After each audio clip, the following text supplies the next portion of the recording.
وہ گنبد جو ہے ہرے کلر کی ہے، اسے گنبد خضرا کہتے ہیں، بہرحال سبز فارسی میں کہتے ہیں ہرے کو۔ تو اللہ کے رسول فرما رہے ہیں کہ اللہ تعالیٰ سر سبز و شاداب کرے، یعنی اس کو ہیپی رکھے، خوش رکھے اس آدمی کو جو ہم سے کچھ بات سنے پھر اسے آگے پہنچا دے۔ پیارے آقا نے فرمایا جو میری کوئی حدیث سنے اور پھر اس حدیث کو دوسروں تک پہنچا دے، تو پیارے آقا نے اس کو دعا دی اور فرمایا اللہ اس کو خوش باش رکھے۔ لیکن فرمایا حدیث کو جیسا سنا ہے ویسے ہی دوسروں تک پہنچائے، اپنی طرف سے کمی زیادتی نہ کرے، کیونکہ بہت سے ایسے آدمی ہیں جن کو بات پہنچائی جاتی ہے، وہ زیادہ عمل کرنے کا شوق رکھتے ہیں، وہ زیادہ یاد رکھ سکتے ہیں سننے والے کی بنسبت۔ اس لیے اللہ کے رسول صلی اللہ علیہ وسلم نے فرمایا جو میری کوئی حدیث سنے اور اس کو دوسروں تک پہنچا دے تو اللہ اس کو خوش رکھے، اور فرمایا جیسا سنائے ویسا پہنچائے، اس کو آگے سے اپنی طرف سے کوئی الفاظ تو اس میں نہ بڑھائے۔ چنانچہ پہلے بہت احتیاط تھی، اب احتیاط ختم ہوتی جا رہی ہے۔ پہلے لوگ یہ کہا کرتے تھے حدیث شریف کا مفہوم ہے، عالم کے علاوہ کوئی بھی حدیث کو بیان کرتا تھا تو یہ کہتا تھا حدیث شریف کا مفہوم ہے۔ مفہوم اسے کہتے ہیں جس کا ایک ہوتا ہے مفہوم، ایک ہوتا ہے معنی۔ معنی ہوتے ہیں بالکل بے عینی ہی جو فرمایا وہ، مفہوم کہتے ہیں اسی جیسا، ایسا ہی۔ الفاظ چینج ہو سکتے ہیں، مفہوم میں الفاظ چینج ہو جاتے، معنی میں اور بات میں الفاظ چینج نہیں ہوتے، الفاظ اور لیٹر سیم ہوتے ہیں۔ مفہوم میں الفاظ اور لیٹر چینج ہو جاتے ہیں اور سننے والا بھی سمجھ جاتا ہے ہاں بھائی یہ اس کا لب لباب اور خلاصہ بیان کر رہے ہیں، پوری بات بیان نہیں کر رہے۔ تو پہلے بہت احتیاط ہوتی تھی کہ حدیث شریف ان کا مفہوم ہے، لیکن آج احتیاط لوگوں نے ختم کر دی ہے اور لوگ بڑے دھڑے سے یہ کہتے ہیں حدیث شریف میں آیا، حدیث کی کتابوں میں آیا۔ بعض لوگ تو ہر اردو کی کتاب کو حدیث کی کتاب سمجھتے ہیں، کسی کے پاس زیور ہے، جنتی زیور ہے، کسی کے پاس فضائل اعمال ہے، اور کسی کے پاس کوئی اور رمضان سے متعلق یا کسی بھی متعلق جیسے مثالی خواتین ہیں، ازدواجی زندگی کے سنہرے اصول ہیں، اسی طریقے سے اور کتابیں جتنی آتی ہیں وہ یا قصص النبیین ہے۔ ہر کتاب کو حدیث کی کتاب کہتے تھے۔ دین کی ہر کتاب حدیث نہیں ہوتی، فضائل اعمال ہاں اس میں حدیثیں ہیں اور یہ حدیث کی کتاب ہے، منتخب حدیث یہ جو ہے حدیث کی کتاب ہے۔ تو لوگوں کو اب یہ احساس ہی نہیں رہا، کبھی کبھی جو ہے وہ کسی کی سنی سنائی بات کو بھی حدیث کہہ دیتے ہیں، جیسا کہ آج جو ہے 30 چاند نظر نہیں آیا، آج 30ویں ذی الحجہ، یعنی یہ 30 ذی الحجہ چاند نہیں ہوا، کل انشاءاللہ چونکہ 30 دن پورے ہو گئے، اللہ کے رسول نے فرمایا جب چاند دیکھ لو تو دوسرا مہینہ اسٹارٹ سمجھو، اور چاند نہ دیکھو تو 30 دن پورے کرو۔ وہ یا کہ اسلامی مہینے یا تو 30 کے ہوتے یا 29 کے ہوتے، 28 اور 31 کا کوئی نہیں ہوتا۔ اسی طریقے سے اسلامی مہینے جو 30 یا 29 کے ہوتے، کون سا 30 کا ہوگا کون سا 29 کا ہوگا یہ اللہ تعالیٰ نے اس کو چھپا رکھا ہے، پردے میں رکھا ہے۔ اللہ تعالیٰ جانتا ہے کون سا 29 کا ہوگا کون سا 30 کا ہوگا۔ یہی وجہ ہے کہ 2 چاند اکٹھے 29 کے بھی ہو جاتے ہیں، کوئی بھی 2 چاند اکٹھے 30 کے بھی ہو جاتے ہیں، لیکن اس کے برخلاف انگریزی مہینے وہ متعین اور فکس ہے، پیٹنٹ ہے۔ جیسے کہ آپ یہ دیجیے گا جو اس پر اس ہڈی پہ جو نام آتا ہے اس کو 31 کا کہتے ہیں، جیسے جنوری 31 کا، جو بیچ میں آئے وہ 30 کا ہوتا ہے یا 28 کا، جیسے فروری ہے، جنوری فروری، مارچ 31 کا، اپریل 30 کا، مئی 31 کا، جون 30 کا، جولائی 31 کا، اگست 31 کا، ستمبر جو ہے 30 کا، اکتوبر 31 کا، نومبر 30 کا، دسمبر۔ یہ ایک طریقہ ہے کہ انگریزی مہینہ کون سا کتنے دن کا ہے، لیکن اسلام میں کوئی طریقہ نہیں، بلکہ اللہ تعالیٰ نے اس کو چھپا رکھا ہے۔ تو بہرحال آج جو ہے 30 تاریخ ہے، چاند نہیں، کل ہو گئی تو پرسوں یعنی جمعرات میں کیا ہوگی 1 تاریخ ہوگی، اس میں ایک عمل ہے، اور لیکن وہ حدیث سے ثابت نہیں ہے، بزرگان دین کا ہے۔ بزرگان دین کے تجربات سے ثابت ہے. آپ وہ عمل کر سکتی ہیں. میں آپ کو بتا رہا ہوں وہ عمل کیا ہے کہ جیسے ہی محرم کی پہلی تاریخ ہو, چاند تو اب دیکھ جائے تو اچھی بات ہے, دیکھ لیں تو چاند دیکھنے کی دعا بھی کرنا ہے, اور اگر چاند دیکھنے پر دعا قبول ہوتی ہے, نہ دیکھے چاند تو یہ عمل کرنا ہے جو بزرگان دین کا تجربہ شدہ ہے کہ پہلی محرم کو 113, بعض بزرگوں کے عمل میں 130 ہے, 113 مرتبہ بسم اللہ الرحمن الرحیم عربی رسم الخط میں کسی کاغذ پر لکھ کر پاس رکھے, یا پیسوں لاکر میں رکھے, یا پرس وغیرہ میں رکھے, تو انشاءاللہ اس عمل کی وجہ سے سارے سال, بلکہ ایک بزرگ تو فرماتے ساری زندگی وہ تمام آفتوں اور بلاؤں سے محفوظ رہے گا, اور اس کے رزق میں اور مال میں برکت ہوگی. تو یہ ایک عمل ہے جو کہ آج آپ کو یا کل بہت زیادہ شارٹ ویڈیو میں, لانگ ویڈیو میں, یوٹیوب پر اور انسٹا پر آپ کو یہ ویڈیو آپ کے سامنے آئیں گی, لیکن حدیث نہیں, اس لیے بہت احتیاط کرنا چاہیے. تو اللہ کے رسول صلی اللہ علیہ وسلم نے فرمایا کہ اللہ تعالیٰ اس کو خوش باش رکھے جو میری کوئی بات سن کر یا پڑھ کر دوسرے تک ہے. تو اس اعتبار سے علم دین کا حاصل کرنا یہ اتنا اہم ہے, ضروری ہے. یہ باتیں جو تھی میں نے بتا دی. اب انشاءاللہ جو ہے کل اس کورس سے متعلق کہ اس میں کیا کیا پڑھایا جائے گا اور کس نہج اور کس انداز میں پڑھایا جائے گا, انشاءاللہ اس پر کل بات کریں گے. ابھی آپ کو کچھ معلوم کرنا ہے تو 10 منٹ ہیں, آپ معلوم کر سکتے ہیں کسی بھی چیز کے متعلق.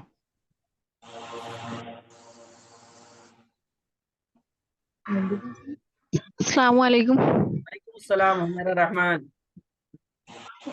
سب میں یہ کہہ رہی تھی جو آپ نے ابھی یہ بتایا ہے یہ عمل ہم کر سکتے ہیں؟ بالکل. آپ اگر اس حالت میں ہیں, نماز نہیں پڑھ رہی ہیں, تو بسم اللہ چونکہ قرآن کریم کی ایک آیت بھی ہے اور بطور دعا اس کو اس حالت میں پڑھ بھی سکتے ہیں اور لکھ بھی سکتے ہیں. مطلب کتنے مرتبہ لکھنا ہے؟ آواز نا صاف نہیں آئی تھی آپ کی. کتنی مرتبہ لکھنا ہے؟ 113 مرتبہ. 113 جی 113 ایک کاغذ. جی کاغذ پر. اچھا, اور اسے کسی بھی لاکر میں یا پرس میں رکھ دیں؟ ہاں, جہاں بھی آپ کے پیسے ویسے رکھتے ہیں, اور جن لوگوں کے پیسے وغیرہ غائب ہو جاتے ہیں انشاءاللہ غائب بھی نہیں ہوں گے, ایٹومیٹک غائب ہو جاتے ہیں, وہ بھی نہیں ہوں گے. جی جی. السلام علیکم. جی جزاک اللہ. السلام علیکم. وعلیکم السلام. اس کے علاوہ کوئی دوسرا عمل چاند کی رات جی, چاند کی رات جمعرات کی کے علاوہ کوئی دوسرا عمل, چاند جب دکھے تو اس کے علاوہ کوئی عمل, اس کے علاوہ کوئی عمل نہیں. اس کے علاوہ اور چیزیں جو ہیں کیا کرنی ہے, بس ایک وہ عمل ہے چاند دیکھنے پر دعا مانگی جائے, دعا کی قبولیت. اور اگر دعا یاد ہو تو دعا پڑھیں. دعا اللہم احلہ علینا بالیمن والایمان والسلامتی والاسلام اللہ ربی و ربک اللہ, یہ دعا پڑھنا ہے. اور یہ دعا اگر آپ کو عربک میں یاد نہیں ہے تو اس کو اپنی زبان میں, اے اللہ اس چاند کو ہمارے لیے برکت اور خیر کا ذریعہ بنا دے. السلام علیکم ورحمۃ اللہ وبرکاتہ. جی وعلیکم السلام. میرا سوال آپ کے آج کے اس سے ہٹ کے ہے, میں پوچھ سکتی ہوں؟ جی کر لیں. ایک تسبیح ہے جو صبح میں فجر کے وقت پڑھی جاتی ہے, سبحان اللہ وبحمدہ سبحان اللہ العظیم استغفر اللہ کی. تو وہ تسبیح فجر کی سنتیں اور فرض کے درمیان پڑھی جائے گی یا بعد میں پڑھی جائے گی؟ کیونکہ جہاں میں نے جو سنا ہے وہ درمیان میں بتائی گئی ہے پڑھنے کے لیے. اچھا, یہ لیکن پھر فجر کی سنت کس مقصد کے لیے ہے؟ یہ کہا کہتے ہیں کہ یہ فرشتوں کی تسبیح ہے, اسے پڑھنے کا بہت اجر ملتا ہے. ہاں, سبحان اللہ و بحمدہ سبحان اللہ العظیم. جی سبحان اللہ و بحمدہ سبحان اللہ العظیم استغفر اللہ. استغفر اللہ. جی جی. تو اس کو آپ فجر کی سنت اور فرض کے درمیان پڑھ سکتے ہیں, لیکن اس صورت میں جبکہ وقت میں گنجائش ہو. وقت میں گنجائش نہ ہو تو سنت کے فوراً بعد فرض پڑھ لیے جائے, اور پھر اس کے بعد اس کو فرض پڑھنے کے بعد اشراق کے وقت تک درمیان میں جو ذکر کا وقت ہے جس میں صبح کے اذکار بھی پڑھے جاتے ہیں اس وقت بھی پڑھ سکتے ہیں. پڑھا رہے ہیں. جی بہت بہتر، جزاک اللہ.